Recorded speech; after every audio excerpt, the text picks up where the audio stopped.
What I normally do when Paul assigns me these little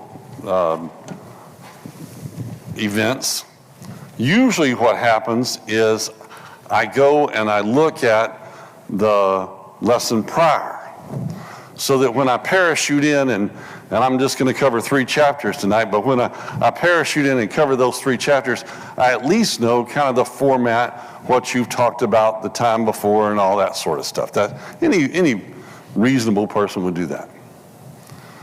Unfortunately, last week's, for whatever reason, isn't up on the website. So I didn't get to look at that. So not that it makes that much of a difference. We understand that was one of the speeches, and then Job is going to respond tonight.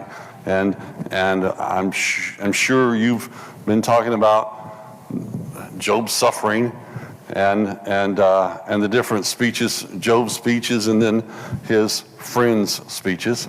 In fact, chapters 3 through 28 have that back and forth between Job and his friends. Chapters 1 and 2, the dialogue is set up, the scene is set up, and then chapters 3 through 28 is the back and forth dialogue between Job and his friend. Job saying, "I'm a righteous man."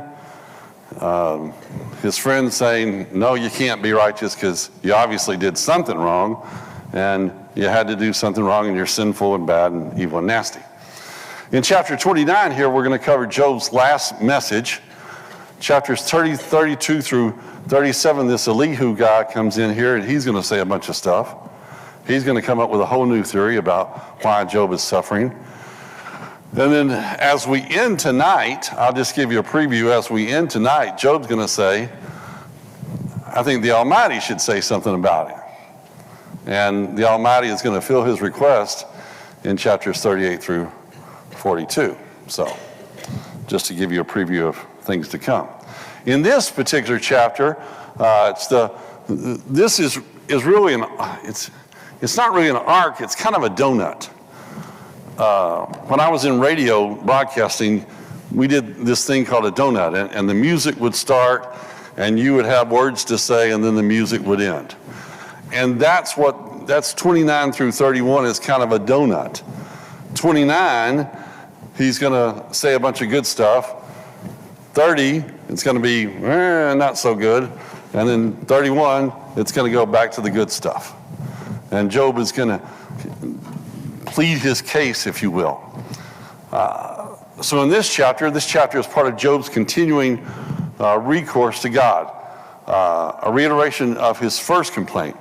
It is the first of a trilogy that consists of descriptions of Job's former exaltation, where he was, a description of his present humiliation, where he is now, and a final protestation of his innocence. The fact that he goes back to saying, but really I didn't do anything wrong. So we'll take a look at that. In the whole circle of Job's lamentations, this is perhaps the most affecting. And this is perhaps Job's strongest argument as him saying to those around him, no, I didn't do anything wrong. It's easiest, I'm sure that y'all have talked about that. It's easy for people to point fingers and go, but you must have did something. All right. So, as I do when I parachute in here and do these things, I assume that y'all picked up one of your little sheets from the back. Everybody went home and dutifully filled it out. And everybody shake your hand that you dutifully filled it out. Good. All right, perfect. And now we can just zoom through each one of these questions, and y'all will shout out the answers at some juncture. All right, good. Everybody with me? All right.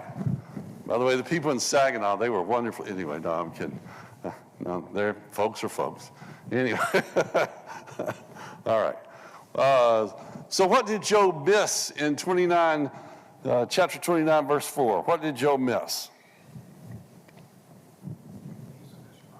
The days of his prime. Yeah, it's worded kind of funny. The days of his prime. That's a good answer.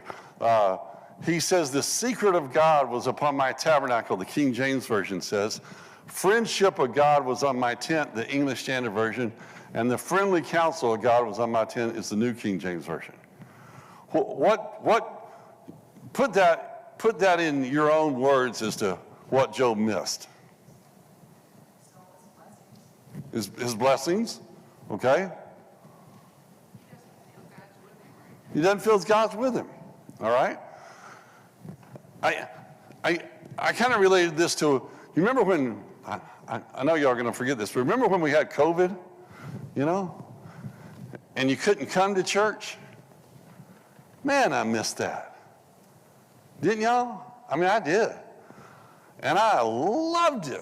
I loved it when we were able to, you know, just there were more than 6 of us in the audience, you know? And Job has that feeling to the 100th degree. What he misses is his fellowship that he had with God. Yes, he misses the blessings, he misses all the good stuff that he had, but he misses the relationship that he had with God. And he feels that God's almost abandoned him. Yeah, okay. All right, how did the community treat Job at one time, not at this particular time? Chapter 29, 7 through 11. Respect and fear, yeah. He was respected. The young men hid. The old men stood up, you know. The nobles waited for him to speak. They were in awe of him. They were in awe of him. Yeah, yeah. I kind of related it to my military experience. You know, when the generals, when the general or colonel came in, everybody just snapped to attention, and everybody waited. And you waited. And I had this one colonel, man, he'd take all day to walk up to the front. He'd walk all, you know, come up here and stand up here, and he'd look at you. You'd be all standing at attention. At ease. Finally. You know, it took you long enough, you know. But that's how Job, that's the respect that Job had. Job, the young men were like, I'm intimidated by him. I don't want to talk to him, you know. Job was probably accessible, but they kind of ran away and hid. Even the nobles, even the high officials waited till Job said something, you know. So what type of man was Job? Sounds like somebody that's like that could be fairly arrogant. How does Job describe himself? Verses 12 through 16. Yeah, helpful. He was helpful to the poor and orphans, to the people who were hurting. He comforted them. He said he was eyes to the blind and feet to the lame. All right? Righteous and overseer of the people. All right? What kind of person is he describing? A righteous person. What's that? Benevolent. He was concerned about those around him. He cared about those around him. I put a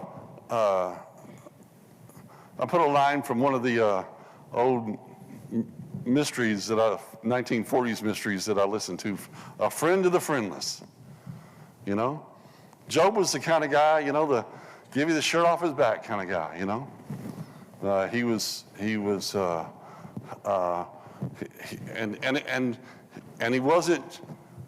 stopped. His help and comfort wasn't stopped by your economic status or what you could do for him. He helped everybody. An encourager. Okay, good. We're going to contrast this in the next chapter, by the way, obviously. So what picture do we have of Job from chapter 29, verse 17? What's that? A man you want to be around. Say it again. He said he broke the fangs of the wicked and broke the victim from his teeth. Okay. Not only was all the other great stuff, but he fought against those that would be evil to other people. Rescued them.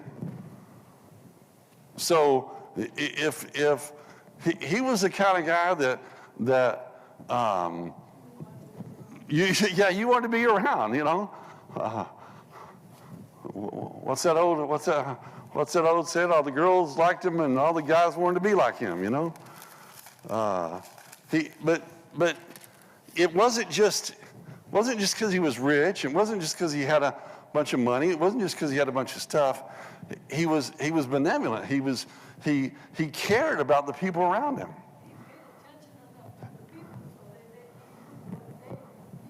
Yeah, he paid attention enough to the people. I'll tell you one. If you want to get somebody to like you, you know, if you want to get somebody to like you, ask them a bunch of questions about themselves. Let me tell you what they teach you. The number one the thing they teach you in sales school, when you're doing sales, is ask the people about themselves. People love to talk about themselves. They do. This they do. I love talking about me, you know. It's like that Toby Keith song, you know. I want to talk about you. I want to talk about me, my own, you know. I can't remember the words, but anyway. But every now and then I like to talk about me, you know. That's, yeah. But if you really care about people, and if you really care about people, then you want to find out what's happening in their life. You want to find out what's going on with them, right? You want to be nice to them, and Job was nice to him. Job found out. Job knew what was going on in their life. So if we're suffering, how might we imitate Job's thoughts here in 29 that would encourage us? And here's where I said the class will gleefully shout out answers. So if we're suffering, how do we imitate Job's thoughts here in chapter 29 so it encourages us? Okay, he's dwelling on the positive. Okay. Yeah, he's dwelling on the positive. Okay, what else?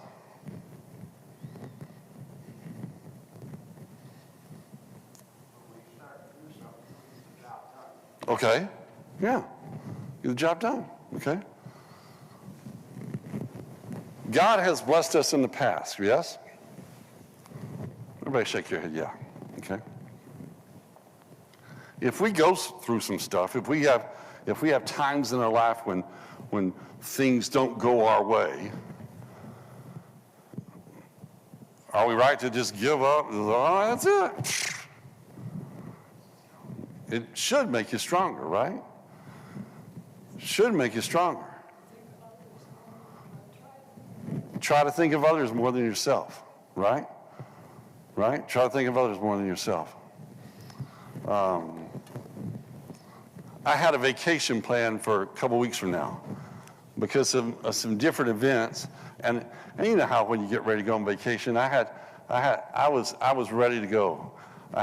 I was gonna go visit my sister, and then I was gonna go to a Buc-ee's, and I could already taste the little brisket sandwich they make at Buc-ee's. Man, I was looking forward to that. And anyway, then I was gonna see my grandkids, and some events happened, and I'm not gonna be able to go on vacation. All right, it just got delayed a couple months. All right, but instead of getting all mad about that and upset, I said, okay, well, I'll have a better time when I go, you know, next time, you know, when I do get a chance to go, I'll have a better time. And, you know, because I'm not going to go, I'll be able do some things that Barbie wants me to do, during that 1 week that I was going to be gone. So a lot of times in our life, our perspective of how we look at things changes our attitude about stuff. Okay. Considering Job's description in chapter 30, 1 through 8, who are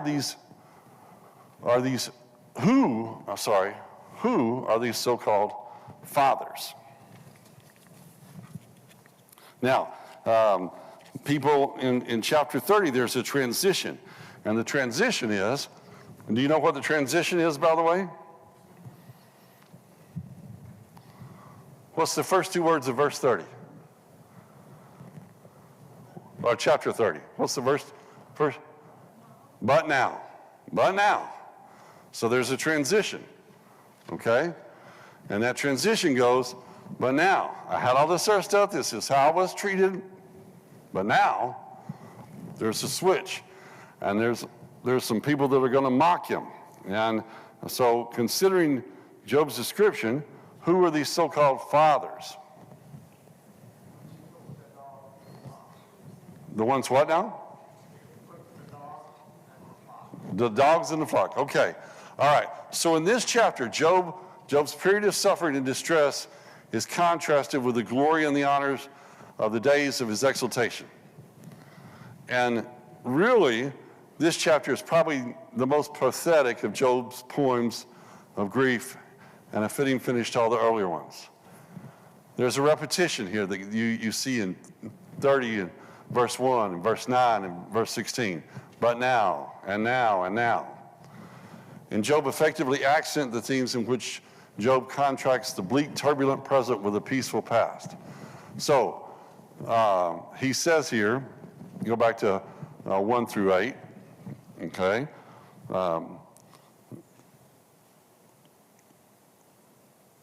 He says, let's take a look at it.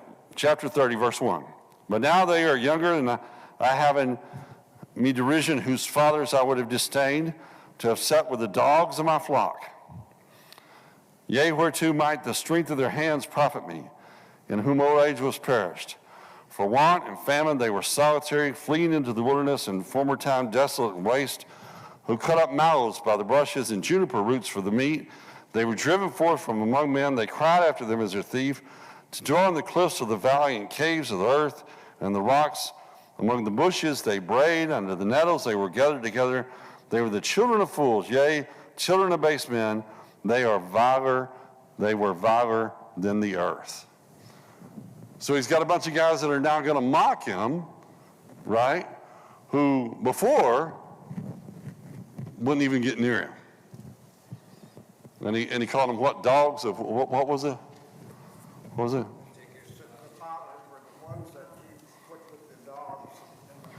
The dogs of my flock. Yeah. Yeah, I wouldn't even use them that way. Yeah. Okay. So how does the community treat Job? How does the community treat Job? Verses 9 through 12.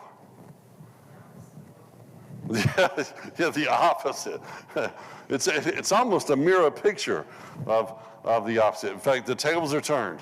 Not only is he disrespected, they abhor him. They flee from him. They spit on him. They beat him and they treat him badly. They spit in his face, yeah. Yeah. I'm going to tell you that most of the times when we go through suffering, we don't get spit in our face. Oh, what was that? Was that me? Okay. Nope, okay. I didn't know what that was. All right. Okay. Yeah, most time when the tables are turned now, he's disrespected. He's,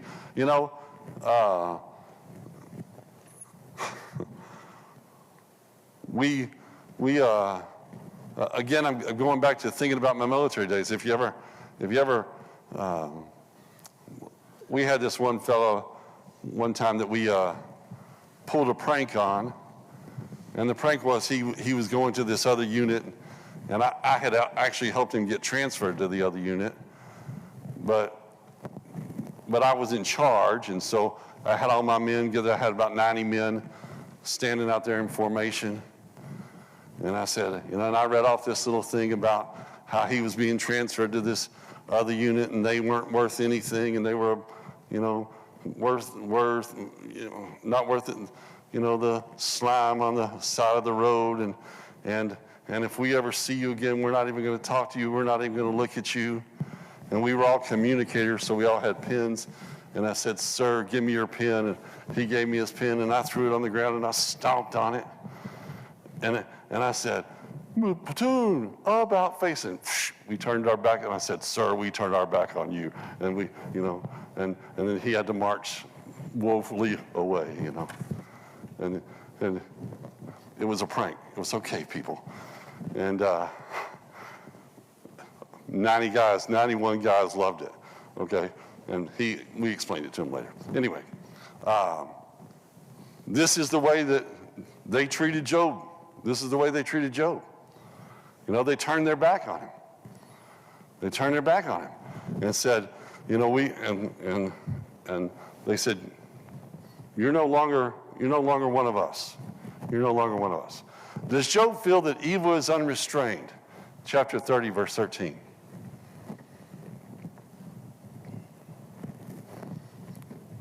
No. Yes. What's that? They profit from his bad. Okay? So I'll put yes down there. They mar my path.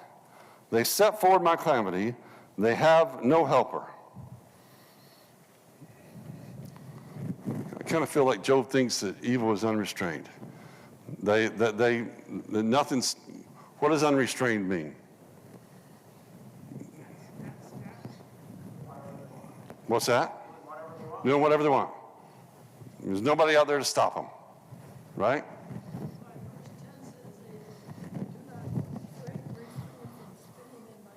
Yeah.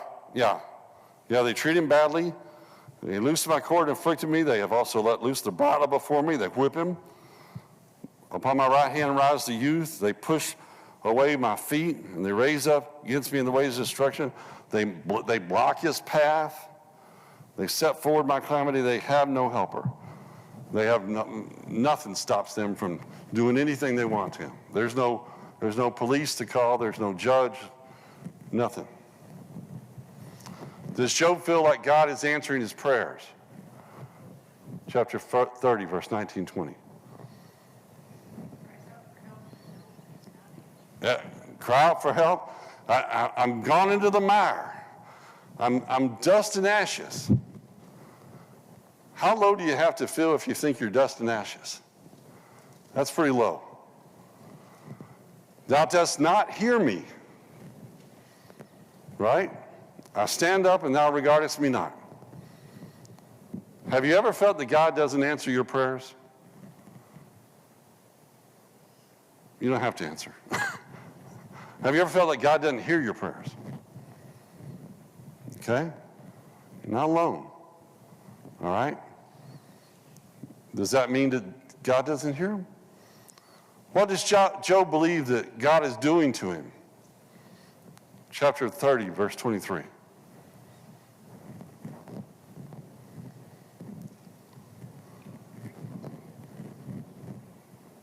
So you just left me alone, I'm going to die. Right? Verse 23. Look at verse 23. For I know that thou wilt bring me to death and to the house appointed for all living. I'm just going to die. You just have abandoned me. God, I feel like I'm down here. I'm all alone. You're not answering my prayers. And I'm just going to die. So summarize or paraphrase in Job's words in 30 and verse 26. And here again I said someone in the class will take this question and shout out the answer. I have a lot of faith in you guys.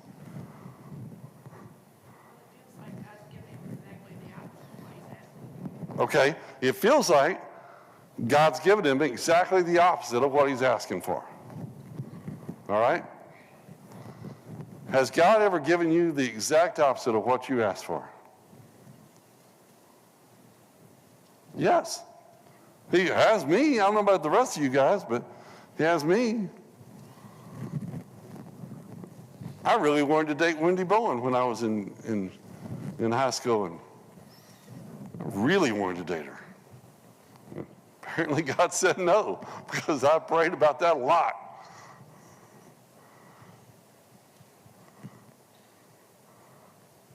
There's a lot of things I prayed about that God said no about. You know? But there's a lot of things he says yes to. That's right. Or I got a better idea. Okay? All right. Amen. I'm glad he does too. All right. How does the imagery in chapter 30, verse 29, help us understand Job's feelings? I am brother to dragons, and by the way, the dragons are jackals, and a companion to owls. And other versions call them jackals and ostriches.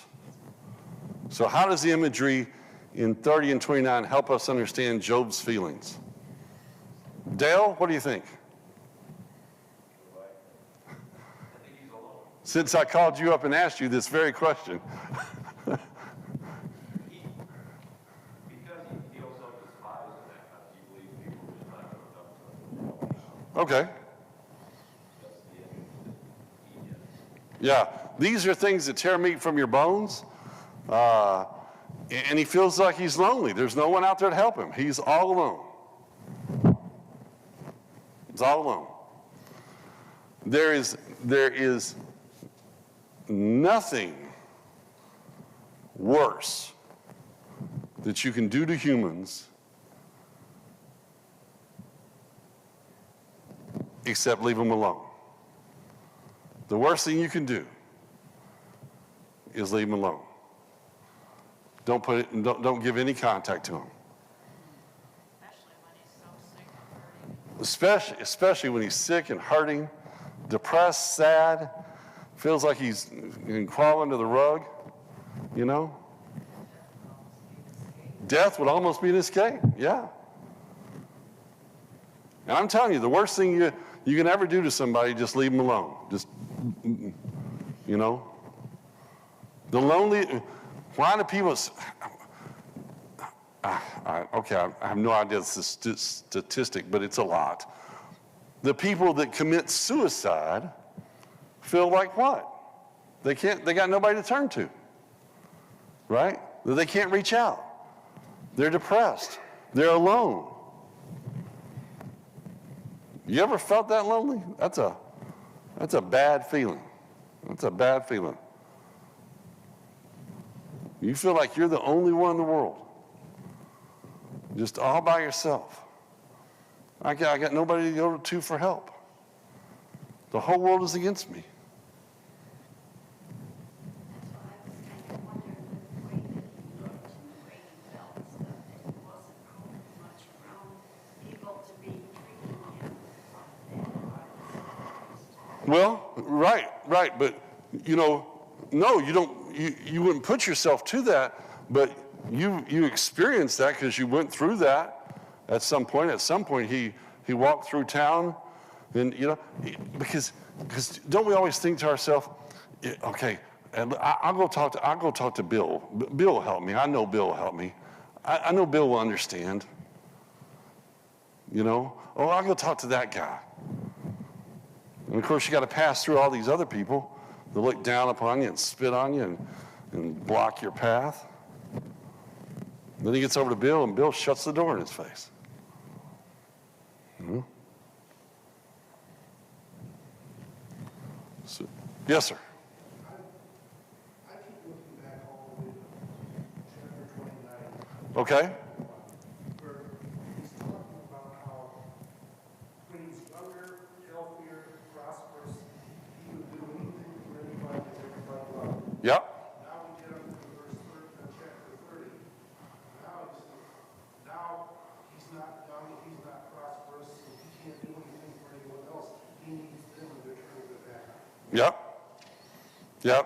The roles have been totally 100% reversed. Yep, 100%. Yep. Yeah, he was the one to help everybody. He would have helped himself had he been in this situation. But now there's nobody out there that's going to do that same thing for him. So again, in chapter 31, Job asserts his integrity. Yes, sir.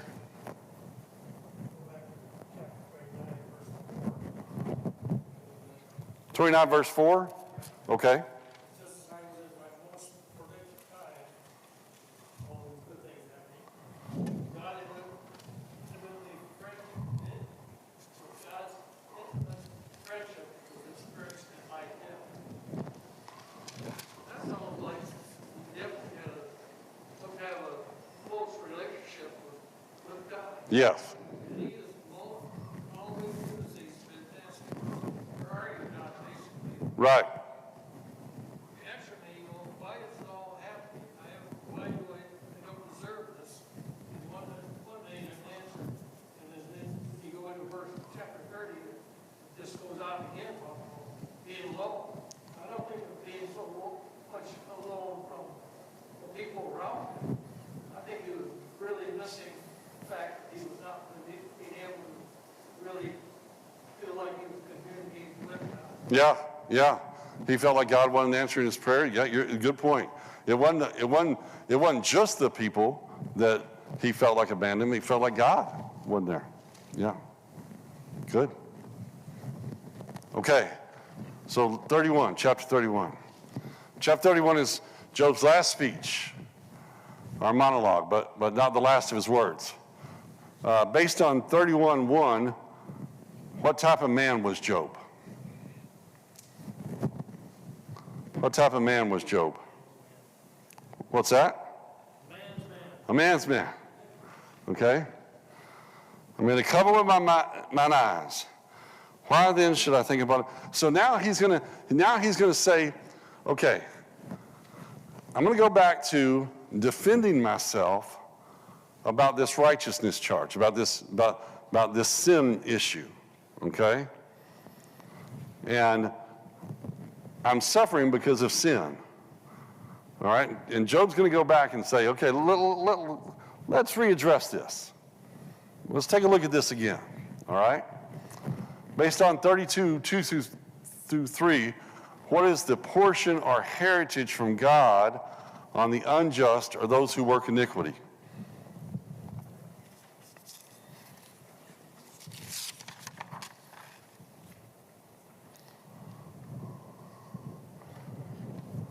All right? Destruction to the wicked and a strange punishment to the workers of iniquity. Job says, wait a minute. Take a look at that. 31, 2, 3. For what portion of God is there from above, and what inheritance of the Almighty from on high? Is not destruction to the wicked and a strange punishment to the workers of iniquity? Even though Job doesn't feel like God's listening to him, even though Job doesn't understand what's happening to him and he feels alone, he still knows that God is going to destroy the wicked. He still knows that God is going to put a strange punishment to the workers of iniquity. And he knows that he's not at that part. So he still has faith in God, even though he doesn't feel like God is listening to him. All right? So summarize Job's thoughts in 31, 5 through 8.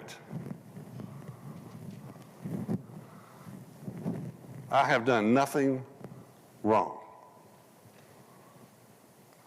Look, y'all can tell me that I've sinned.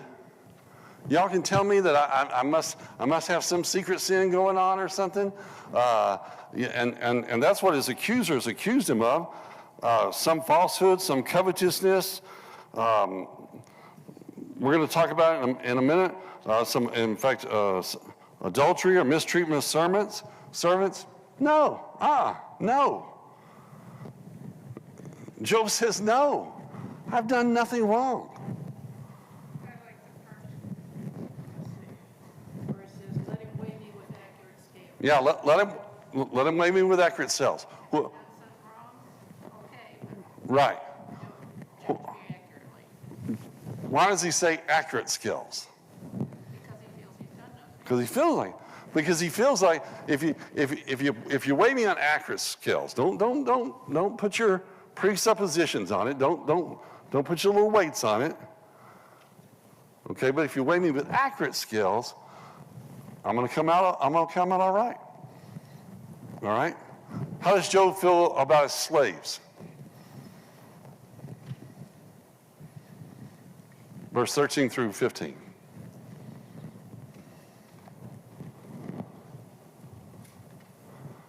Says, I treated them fairly. I didn't mistreat them. I treated them like, in fact, he says, here's an interesting thing in verse 15. He said, did he,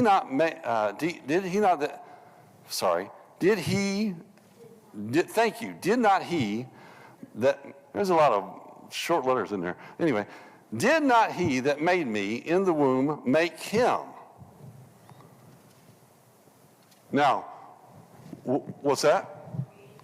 Right. The same God that created me created him. Right? Our situations are different, but that doesn't mean I get to treat him unfairly. I treated them fairly. Okay? What does that say about how we should treat people? Right? Doesn't matter. Short, tall, ugly, black, white, green, doesn't matter. Okay?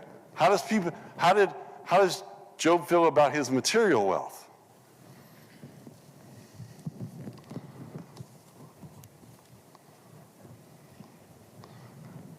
Verse 24 through 28.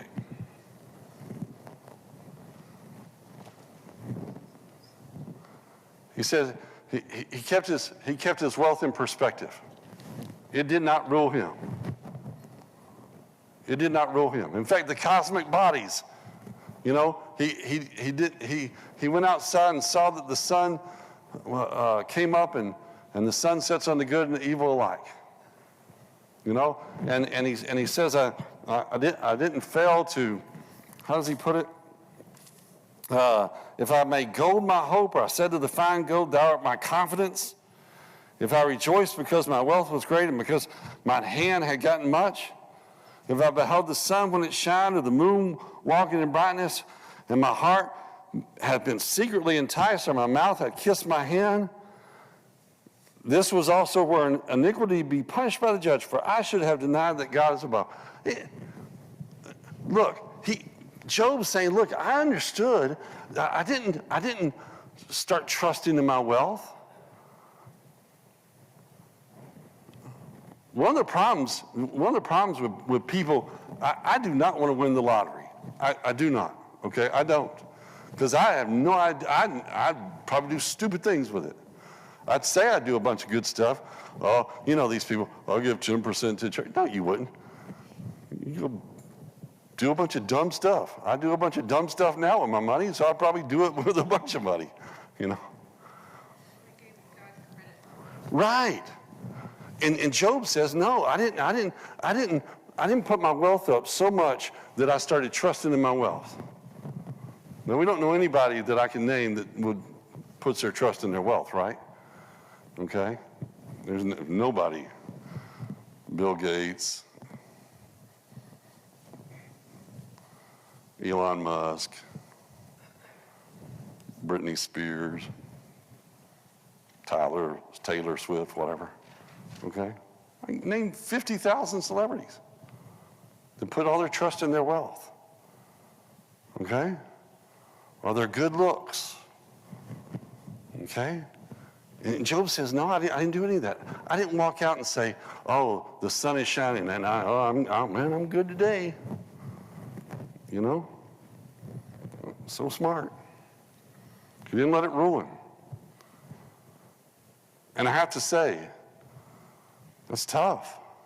That's tough. Okay? Because it's alluring to do that. How did Job treat his enemies? Chapter 31, verse 29 through 30. I told you it's kind of a circle, remember? A donut. It's kind of going back to that. How did he treat his enemies?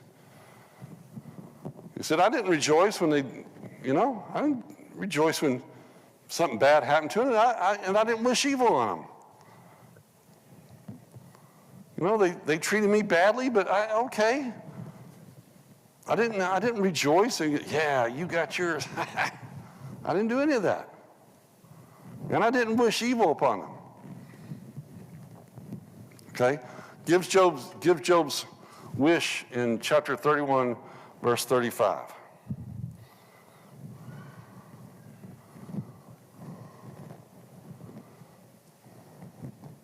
Dale, shout that out. Wants God to give him the charge sheet. Yep. Yeah. One by one. God, what I need you to do.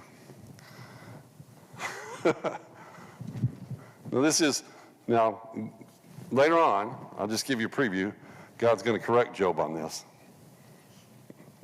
And this is where God gets into, where were you when I created the world? Where were you? I don't have to answer you. Okay? Job's wish here is, oh goodness gracious. Okay, Job's wish here is, that one would hear me, that the Almighty would answer me. My mama used to say every now and then, you better be careful what you wish for, you just might get it. And Job's going to get it. We got to wait for Elihu to talk to him, but Job's going to get it here toward the end of the book. Okay? It's kind of the way he asked. There's only someone that would answer. I got it written down.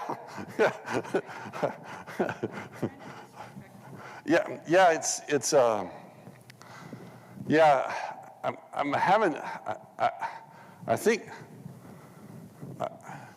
I never want to say that we would never do that, because I think some of us kind of, have you ever heard anybody say, why did God do this to me? Okay? Why did God do this to me? Right? Right. Exactly. Right.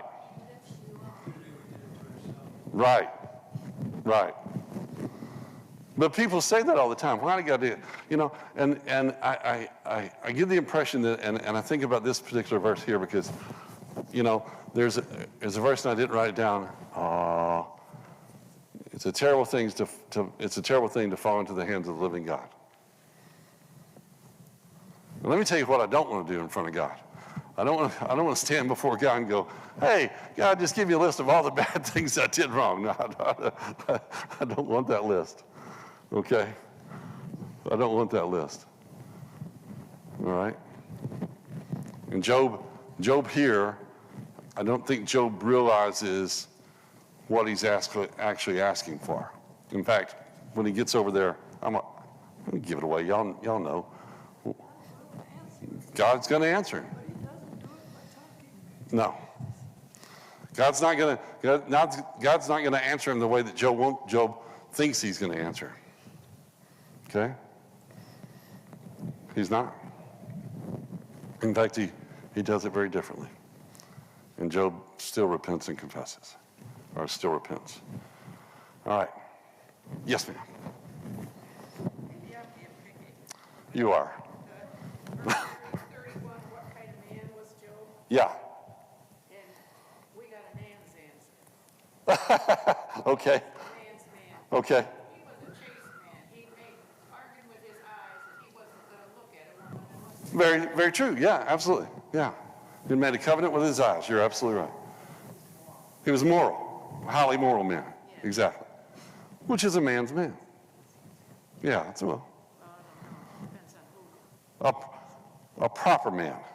A proper man.